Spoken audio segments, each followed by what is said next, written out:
Want to find out what's going on in your community? El Observador is San Jose's bilingual weekly newspaper. Go to your local newsstand and pick up your free copy today.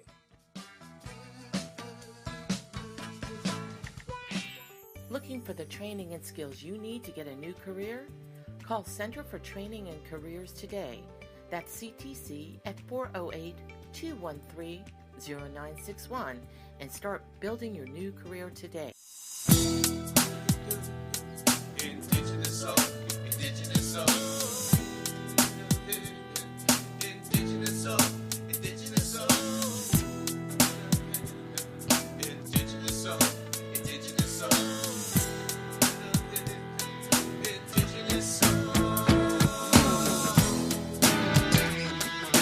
Indigenous soul. Indigenous soul, indigenous soul.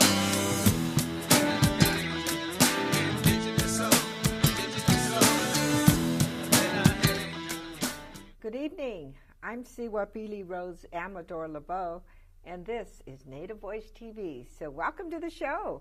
Today we have with us Omicuauhtli. Welcome. Thank you for having me. Oh, anytime. And you're Roberto Romo, but what does Omicuauhtli mean? Omicuauhtli means eagle bone. Eagle bone. And that is in Nahuatl? Yes, that is correct. It's in our native Nahuatl language. Okay, now you are a teacher, an artist, a dancer, and very talented. You were our interpreter at one time. That is correct. Yes, I'm the jack of all trades. Well, you're very talented. And you currently work at the School of Cultural Arts, or what's the name of the school? The name of the school, it's the School of Arts and Culture. Arts and Culture. At the Mexican Heritage Plaza. Okay, and what do you teach there? Currently, I'm teaching 2 classes there. I'm focusing on teaching Aztec art, which is taking the children on a voyage to exploring our codices and teaching them how to count in our language, how to draw in our language. Now you say children. What age groups are you working with?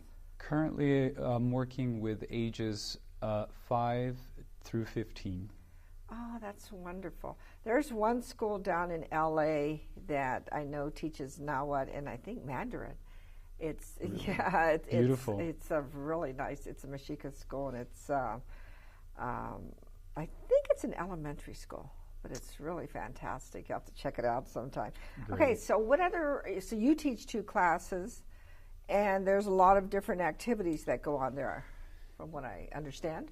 Yes, the School of Arts and Culture has been in existence for 2 years now. We have become self-governed. That was an award that the city of San Jose gave to us recently. Oh, okay. And we've been open to the community, and we've been focusing on showing different materials such as dance, music, theater, visual arts. So it's been a very, very successful 2 years that we've had the plaza open again. Wonderful. And how are they receptive? Yes, they are actually very hungry for knowledge, and they do get a lot of stress from the academics. Sure. So art teaches them patience, meditation. It also helps them reflect their voice. What is their opinion? What do they want to say? How do they feel? What's affecting their lives? What do they want to say to the public? So it's a very important discipline. So I would imagine this would help them academically in school. I mean, aside from what they're learning from the culture, the arts and culture. Yeah, that is correct. Our community is under a lot of stress, financially, and the parents are seeing this shift in economics. And children are very receptive, so what they do is they read on that, and then they stress. Right. And a lot of the times, they're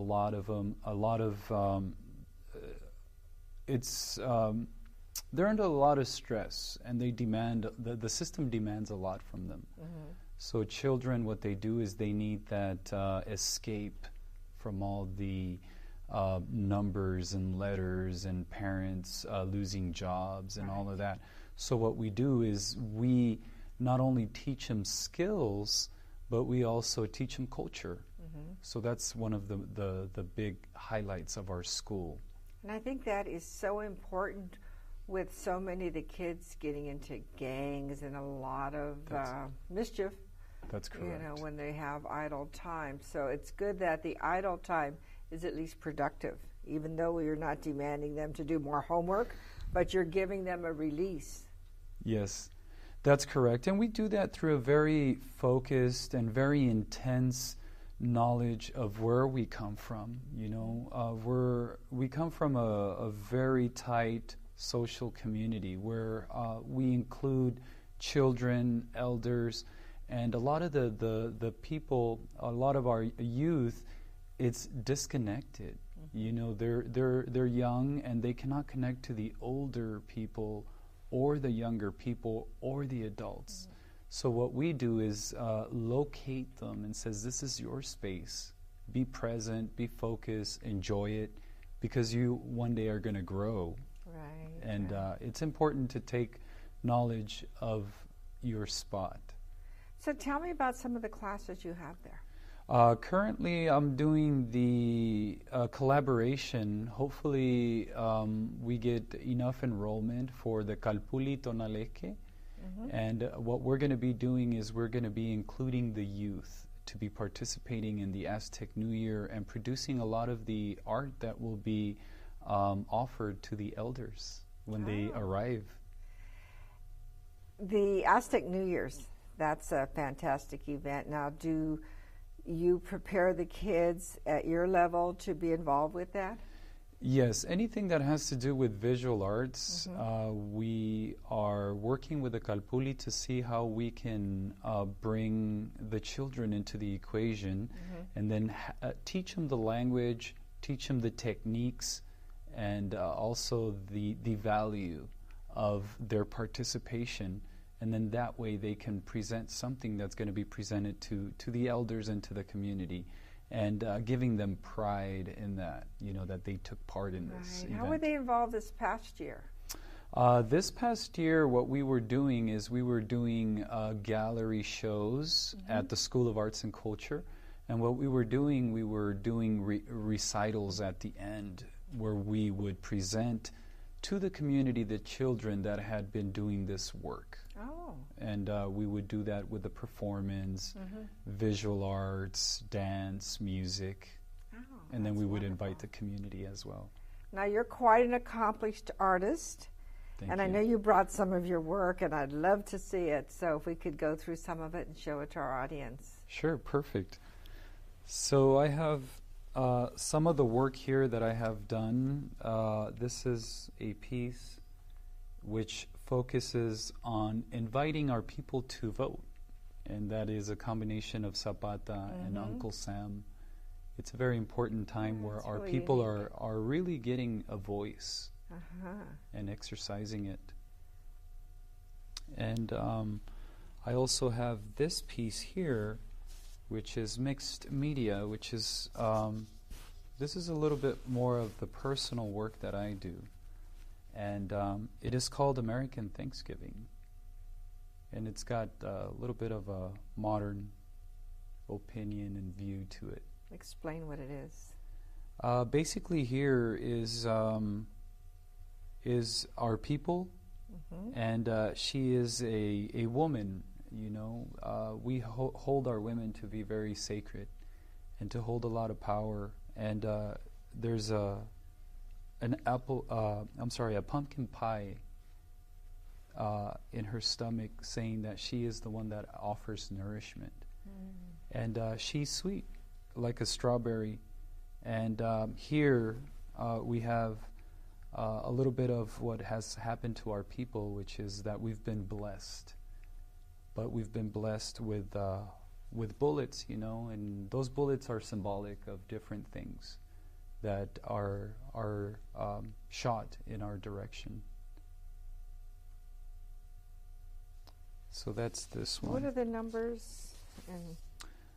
That's just so you see here the bullet holes. You see here the high caliber round. You see a little bit of fonts lettering that just kind of play a little bit with the eye, and then create that dialogue between the viewer.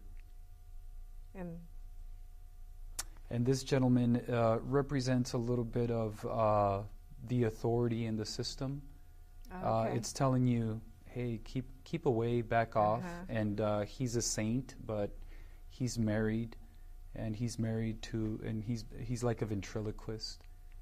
And he's blessing her with bullets. Like the system's always shooting at us in different ways, but it doesn't hurt her. It doesn't pierce her. It's behind her because she's untouchable. Wow. And then she has a feather, so it's a lot of symbolism that I like to play around with. Wow, that's beautiful. Yeah, thank you.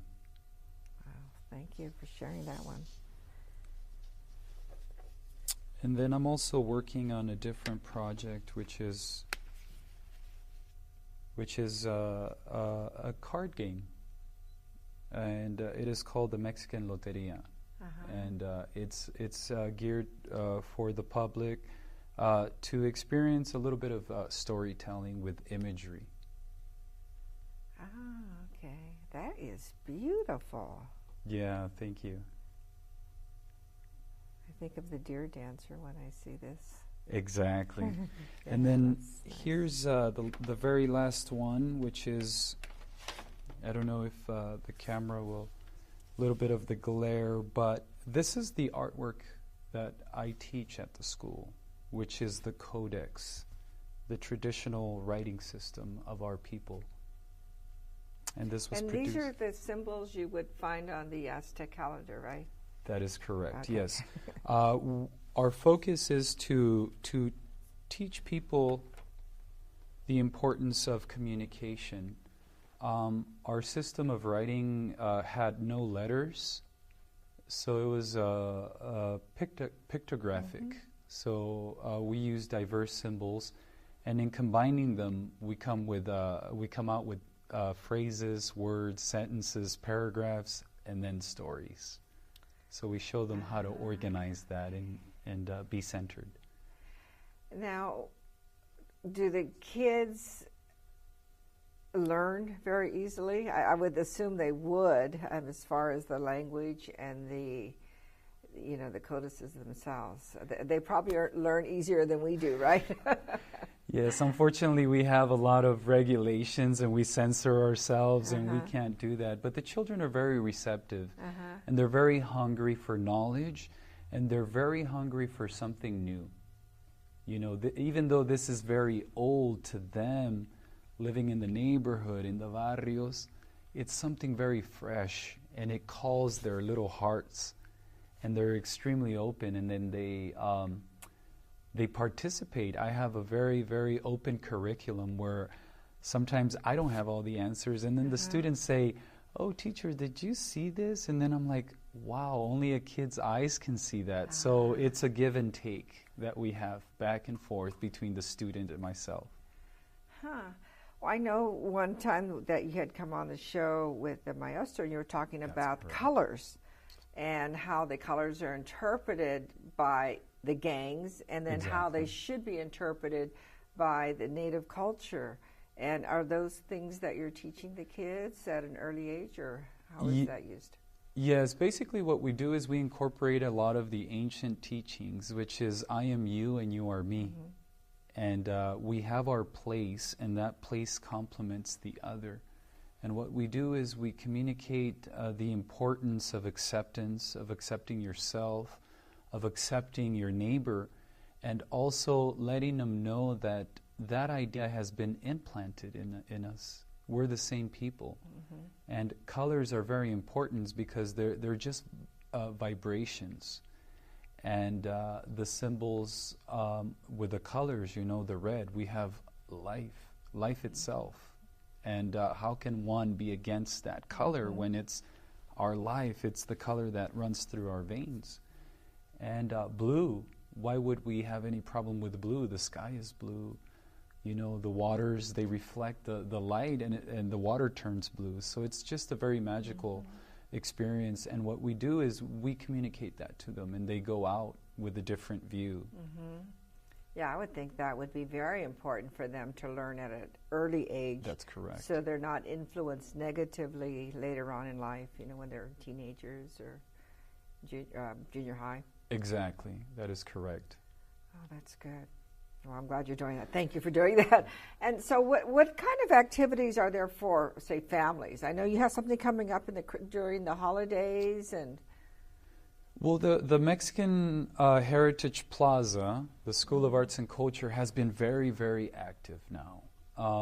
We have the Via Navideña, which what is that? That is a celebration of Christmas. A lot of our people celebrate Christmas, and they come together. And it's an event that families can go. They can, there's food, entertainment, performances, music. And, people of all ages go there. It's a very safe place to be. And what we do is we collaborate with a lot of artists and organizations to put the event together. And it is free of cost. And I believe this year will be from 6 to 9 p.m. And you had something for Day of the Dead? Yes, that is correct. Can you explain that a little bit? Well, Day of the Dead for us is a very special time. It is remembering the life of our ancestors. It is inviting them to come back to our home. It is remembering what their food, the smells, touch itself. So we have a very strong connection with them still after they have parted. We had a big event where we invited the community to erect an altar in memory of artists, family. And this was at the Heritage Plaza? Yes, that is correct. The community came together. They put these beautiful, beautiful altars, and we got a really good response. People loved what they saw. Because, a lot of people associated Halloween with, Halloween and not Day of the Dead. And now I noticed that in San Jose, at least, there's more emphasis on the Day of the Dead, and people are starting to understand it more than before, where it really wasn't recognized in this area that much.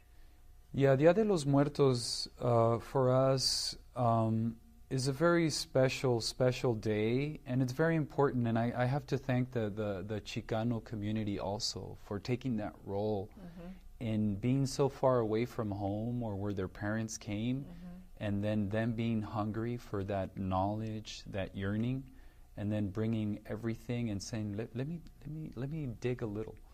And I think it's extremely important for us to define, given that that celebration is 50,000 years plus. Wow. So we cannot let that go for a simple mask or for a simple candy. Exactly. It's a way of life. Exactly. That's correct. That's wonderful. And then you have the in March, the celebration, the big Aztec celebration. Yes. The New Year's. Tell us a little bit about that. And I know you're involved in that through the Cihuapilli, and the school's also involved in that. Yes. Well, Mexica New Year is a very, very magical time of year. We recently got recognized by the city for the work that the Cihuapilli has been doing. Wow. I think it's, Congratulations. I might be a little off, but I think it's about 25 years that we've been working slowly putting it together, and now it's being recognized nationally. And it is a time where... It is the largest one in the nation, right? Yes, it just here in San became one of Jose. the largest, and it's even in Mexico. That's surprising, Wow. But I think that the largest accomplishment is just a very safe environment where we connect and we educate the public and saying, look, we had our own calendar, and it started at this time. It's also very important because the sunrise ceremony is just something that you have to go to. It's very beautiful.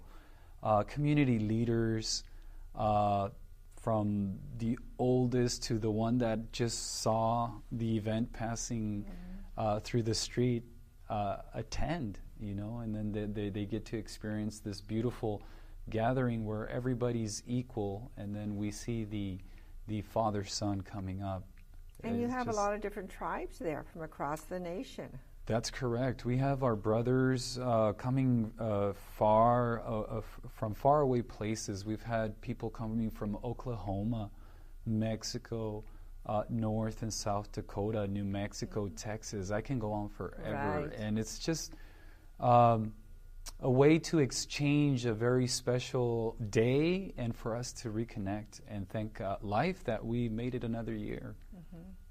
Yeah, that has really grown, and it seems like you always need a larger venue for it because of the amount of people that come. And I guess you mentioned all those places, but I think you have Wisconsin and Chicago and a lot of places around the nation, and people really recognize it. And it's quite an accomplishment, really, because I remember back several years ago saying, oh, we want to make it as big as this or that, and it's gone that and more. So it's really something to be proud of. And I think our community is very proud of it. And that's why it's grown so much. Part of the importance that we have in the work that we do is we give anybody ownership. In other words, this is yours if you want it, if you want to grow it. It's not just us being, we're in charge no, it's not. It's just what can we do without the person that brings the water? Without the person that does this, we have to include everybody, and that's something that we do really well, which is provide ownership to the community. Wow, that's great. So, what are the future plans for the school? I mean, what we have about 5 minutes. He's telling me, but if we can squeeze it in, what future plans are for the school as far as expansion or offering as far as classes? Currently, we're offering, you can go to the School of Arts and Culture, enroll in visual arts. You can take different courses. Those courses are always growing. And also, what's coming to the School of Arts and Culture is honing in a little bit more on teaching culture and making those association with different groups that are very knowledgeable, that have 20, 30 years working with the community, and incorporating them to educate us. We're extremely open, an extremely young school, and we're just going to be growing from now on. Wow. Well, congratulations on all the work you've done there. I know Tamana has been very involved with us, as well as, all the other groups in the community, and we look forward to continue working with Kapoli and your group and the Native community. Yes, thank you. Thank you for having us. Oh, well, thank you for being here, and we're looking forward to seeing your art. I guess you have it at different venues, and where can we see your work? My work can be seen at robertoromo.net. Currently, the site is under construction, but if you go and Google it, if you put Roberto Romo, you'll for sure find me there. I'm the first one on that page. Okay, great. And what would you recommend to families with young children as far as guiding them or, so their kids don't get in trouble kind of thing? Because everyone has a lot of issues they're dealing with, as you were saying earlier, with whether it's finances or jobs or this or that. But, what's the best advice, guidance they can give their kids? I think children are hungry. Don't advise them anymore. Have them advise you and give them something to do. I think that doing something relieves a lot of that energy, and then you're tired at the end of the day, but you're tired in a good way. You've done something productive instead of being out there with a lot of energy and you don't know how to focus it. So my advice would be for them to come to us and to tell us how we can help them. Well, I know a lot of the schools don't have the sports they used to have. They don't have music classes. They don't have, they don't learn to play instruments. They don't have all those activities besides the academics that they used to have. How they used to have sports and all these other things. So that's all been cut out. So this is a way through the dance, like a lot of the kids, that's good exercise, right? Exactly, yes. So I would think that the kids getting into the dance or the music or, that would really be a release of a lot of energy.